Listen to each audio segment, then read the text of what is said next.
سلام رفقا، حالتون چطوره؟ من دیسو هستم و خیلی خوش اومدین به یه ویدیو دیگه. امروز توی این ویدیو قراره بریم و تغییراتی که بازی توی آپدیتی که دقیقاً امروز داد و با هم دیگه بررسی کنیم و ببینیم چه چیزهای عوض شدن و چه چیزهای دقیقاً به شکل سابق باقی موندن. پس حتما تا آخر ویدیو با ما همراه باشین. حتما ویدیو رو لایک کنین، چنل ما رو سابسکرایب کنین و زنگوله بغلش رو بسابونین تا از ویدیوهای بعدی ما آگاه بشین. امروز من یه ست برفی خوشگلم زدم که دقیقاً با پس زمینه و بک‌گراند بازیمون ست بشه و دقیقاً اولین نکته‌ای که میشه بهش توجه کرد همین بک‌گراند بازیه که در تمام مپ، در تمام لابی و سراسر بازی همه یه تم زمستونی و برفی جذاب گرفتن. اما بریم سراغ بحث اصلی ویدیو، تغییرات جالبش. من امروز اومدم داخل بازی یه سری از تغییراتش رو دیدم و یه سریش هم قرار بریم و الان با هم دیگه کشفشون کنیم. اولین چیزی که من چشمم بهش خورد این پاکت نامه بود که واسه من و احتمالا واسه همتون، البته امیدوارم، این همه آیتم جالب و جذاب اومد و مخصوصا این دنس بی پدری که من از قبل داشتمش و این خب به چه درد من میخوره. الان این دنسی که من اینجا دارم به چه درد من میخوره؟ یه دنسی بدی که حداقل نداشته باشم. ولی خب میریم که اینا رو یک کلایمال بزنیم با هم دیگه. اما نکته بعدی که توجه منو به خودش جلب کرد بحث رنگ ها بود که الان میبینین واسه من نوشته 731 رنگ. منو الان میبینین که من اگر بذارم روی کلش اسکواد 4 نفره میبینین نوشته 731. ولی خب ستاره من 731 نیست، چون اگر من الان 731 بودم باید توی ریجن میبودم. اما شاید بپرسین این چیه. در اصل این رنگ من الان 200، یعنی من 200 تا ستاره دارم، گرم مستر 200.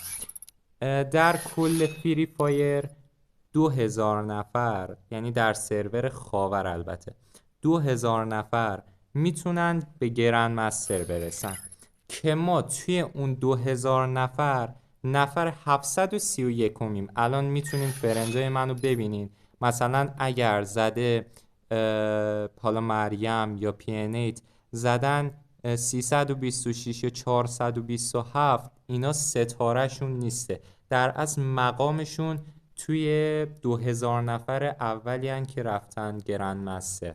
پس یعنی کسایی که گرند مسترن و میرین توی اسکوادشون میبینین یه همچین عددی زده، نگین او وای اریجن 731. نه، اصلا همچین خبری نیست.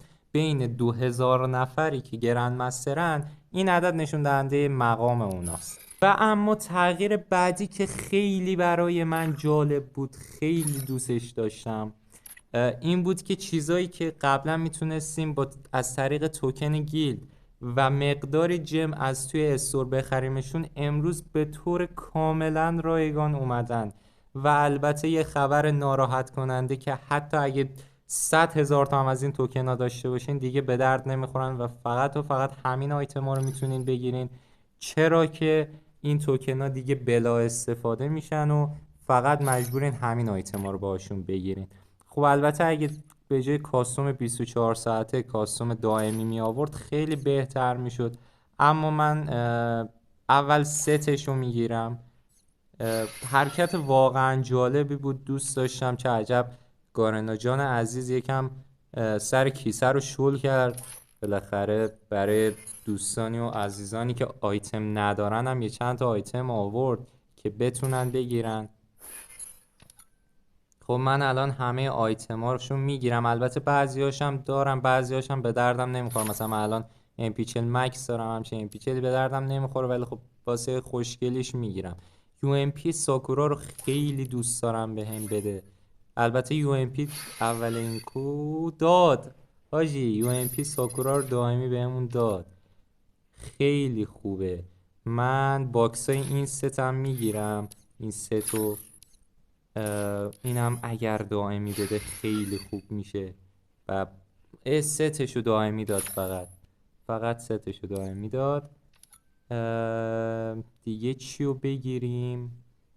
دیگه میتونیم اینم بگیریم. حالا اون کلت کوچیکش هم اگه بده، آها اینم داد دائمی تمومه بنازم، اینم دائمی داد دیگه. بریم اینا رو هم یکم بگیرم برای رنگ کاپ و اینا به دردمون میخوره. سکم الان دیگه تبدیل به گنج شده، جم ارزشش بیشتر شده، اینم میگیریم. این سه تو که خوب دارم، این امپیچل اول بگیریم. دیگه نمیتونم، تموم شد. حالا اگه تو همین 9 تا دادی که دادی، من نداد، بیشرف نداد. خب حالا اب نداره. و خب خبر بعدی که ممکنه برای بعضیان ناراحت کننده باشه، برخلاف خبر قبلی که یکم خوشحالمون کرد، این که فضای گیلد به کلی عوض شده. یعنی تمام حال و هوای گیلد رو عوض کردن و مهمترین چیزی که الان دارم فشار میخورم من سرش اینه که گلوری گیلدا پریده.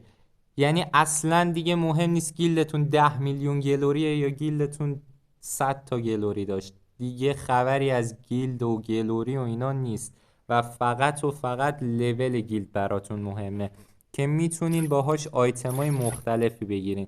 میاین وقتی توی این قسمت بیاین، به جای اون توکن قبلی ها، این توکن هایی که الان میبینین و میده بهتون که با بازی کردن بچه های گیلدتون میده و میتونین این آیتم ها رو از داخلش بگیرین. البته آیتم های بالاتر مربوط به لول گیلدتون میشه که لول گیلدتون چند باشه. این که کاستوم گیلدیه. این دوتا رو حقیقتا نمیدونم چیه. این باکس MP5 هاست، این باکس مکتنه، این باکس AK، این باکس MP40 و یه بگ خب تقریبا معمولی.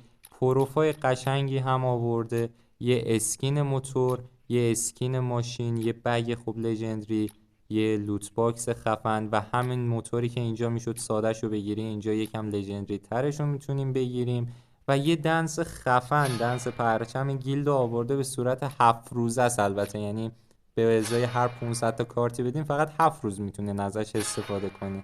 اما بریم یه سری به استور بزنیم. یه کاراکتر جدید به بازی اضافه شده که البته هنوز اینجا فکر نکنم اومده باشه. آره اینجا هنوز نیومده، میریم با همدیگه بررسیش میکنیم. اما اینجا بعد از تقریبا فکر کنم 1 سال گارنا جان زحمت کشیدن، به خودشون یه حرکتی دادن و 2 تا ماجیک کیوب فوق العاده مزخرف برداشتن آوردن داخل اینجا. آره و طبق همیشه آپدیت های ست معمولی رو اینجا آوردن. خب حالا میرسیم به این بخش که توی این بخش اینجا در قسمت ستا که هیچ تغییری نکرده، قسمت دنسا همینطور. او اسکینا اینجوری شدن، یعنی الان قدرت عادیش اینجوری میدوه ولی وقتی قدرت دومش فعال بشه اینجوری به صورت برفی میدوه. هومر قدرت کاراکتر عادیش اینجوری میخوره دمیج میده، قدرت این یکی کاراکترش یخ میزنه و دمیج میده. چقدر جالب. و ووکونگ هم که این حالت بوتشه، اینم حالت مانکیشه که یه چیز جالبیه از نظر من.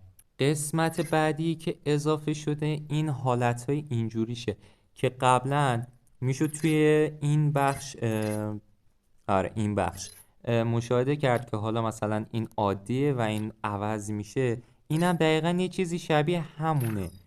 یعنی میشه وقتی دارین مدکیت میزنین این انیمیشن مدکیتشه، این انیمیشن پریدن از روی پنجره و از ایناست، اینم انیمیشن سقوطشه. توی قسمت بعدی من گان و کاراکترها رو نگاه کردم، تغییر نکرده بود، فقط یه کاراکتر جدید به بازی اضافه شده بود که الان میریم با هم دیگه میبینیم. یه کاراکتر فعاله که یه دیوار آتیشی جلوی انمی ایجاد میکنه و انمی با رفتن داخل اون آتیش دمیج میخوره تا حدودی. اول 30 تا دمیج میخوره و بعد رفته 10 تا دمیج میخوره. اما برسیم به جالب ترین قسمتی که من امروز مشاهده کردم، قسمت آیتمایی که قراره بیاد و من خیلی ذوق دارم برای گرفتنشون. اول بریم از این بخش شروع کنیم. و میبینیم که توی این بخش یه ست دینو جذاب و جدید قراره بیاد که واقعا از نظر من حداقل از ست دینوهای قبلی خیلی قشنگتره. یعنی همون جور که میبینیم واقعا فوق‌العاده است، واقعا فوق‌العاده است. او مای گاد، اینجا رو یه کریمینال جذاب و جدید، کریمینال سارق. البته اسمی که من براش گذاشتم، چون همونجوری که میشه دید همش مربوط به دزدی و نمیدونم گنگستری و شبیه هکری و همچین چیزاییه. من اسمشو میذارم کریمینال سارق. به نظرم اسم درخوریه. واقعا فوق‌العاده است، یه کریمینال واقعا جذابه.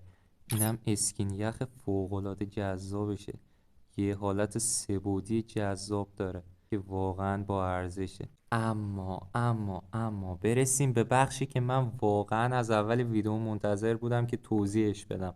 خیلی برام جذاب بود. آره جذاب بود داشت. خیلی برام جذاب بود که بگم براتون. و این کتاب فوق‌العاده با آیتمای فوق‌العاده‌ای که اومده، حالا گرنید خفنی که داره، این اسکین چوبی که داره، این بگی که داره، اینا همه به کنار، کاتانای جذابی داره که و این اسنایپ فوق‌العاده‌اش، 2 خط نفوذ به جلیقه و 1 خط دمیج. این واقعا به نظرم با یه تیر میتونه بندازه. واقعا کسایی که دبل پلیرن من توصیه میکنم این کتاب اومد به محضی که اومد بگیرن و این اسنایپ فوق‌العاده رو واقعا بگیرن. یعنی با اون کاراکتر عقابه درجات به نظرم میشه یه انمی رو ناک کرد. واقعا به نظرم اسنایپ فوق‌العاده‌ایه. یکم شبیه اسنایپ اساسینز هم هستا، البته یکم که نه، خیلی شبیه اسنایپ اساسینز. ولی خب الان عکس جفتشون رو میذارم روی ویدیو و با همدیگه مقایسهشون کنین و ببینین که چقدر شبیه اسنایپ اساسینز این اسنایپ. و خب در ادامه یه دنس خفن اومده توی این کتاب، طبق معمول همه کتابا که آخرشون یه دنس داره. و این که با هر بار خرید این آیتما میتونی یه اسپین براش بزنین که یه اسکیت فوق‌العاده قشنگ و زیپاست به نظرم این کتاب. و اما ست فوق‌العاده‌ای که توی این قسمت اومده، مثل ست رمپیج و کبرا و بویا و اسکورپیون و اینا، این ست که از نظر خودم خود ستش زیاد جالب نیست، یعنی از 20 میتونه به نظرم 15-16 اینا رو بگیره. اما آیتمایی که همراهش اومده واقعا فوق‌العاده‌اش کرده. خود ست در 2 رنگ آبی و قرمز هست، اما آیتمایی که همراهش اومده واقعا فوق‌العاده‌اش کرده. یعنی این دنسی که قبلا شبیه دنس های اسکوادی، اما اسکوادی نیست، فقط با پارتنرتون یا با دوست صمیمیتون میتونین این دنس رو بزنین و خیلی برام جالبه. حاجی نگاه کنید، خیلی دنس فوق‌العاده‌ایه. این انیمیشن عوض شدنشه، مثل انیمیشن عوض شدن حالا ست رمپیج. این دنس ورود به اسکوادشه که خیلی خفنه. واقعا چیزایی که همراه این ست اومده واقعا خفنه. یعنی ارزش چیزای همراهش اومده از خود سته به نظرم بیشتره. این انیمیشن فوق‌العاده مدکیت زدنشه که یه حالت گنگ و خاصی داره، یه جور همچین مشتی مدکیت میزنه. یعنی میگه مثلا برو ببینم بابا داش همچین اینجوری مثلا مدکیت میزنه. این انیمیشن پریدنشه و اینم انیمیشن این انیمیشن سقوطشه و اینم انیمیشن، یعنی اینجوری شبیه مرد عنکبوتی مثلا میاد رو زمین، و اینم انیمیشن پریدنش از دک و دیوار و ایناست. و خب تغییر دیگه ای هم به نظر من نمیمونه که بررسی کنیم، البته به جز تغییرات مپ که حالا 2 تا کاراکتر فعال میشه گرفت داخل مپ برمودا، ماسک سرعت اومده، تلپورت اومده و کلی چیزای جذاب دیگه که احتمالا ویدیوی اونم بسازم براتون و میذارم. ولی تغییراتی که توی لابی اومده بود همینا بود، تمامش رو بررسی کردیم. بقیه آیتما و چیزای مختلف هم دقیقا همونه، هیچ چیزی عوض نشده، تنها چیزایی که تغییر کرده همیناست و چیز دیگه هم برای بررسی نمیمونه. خب مرسی که تا آخر ویدیو تماشا کردین و همراه ما بودین. امیدوارم این ویدیو رو دوست داشته باشین. لایک و کامنت و سابسکرایب فراموشتون نشه و تا یه ویدیوی دیگر بدرود.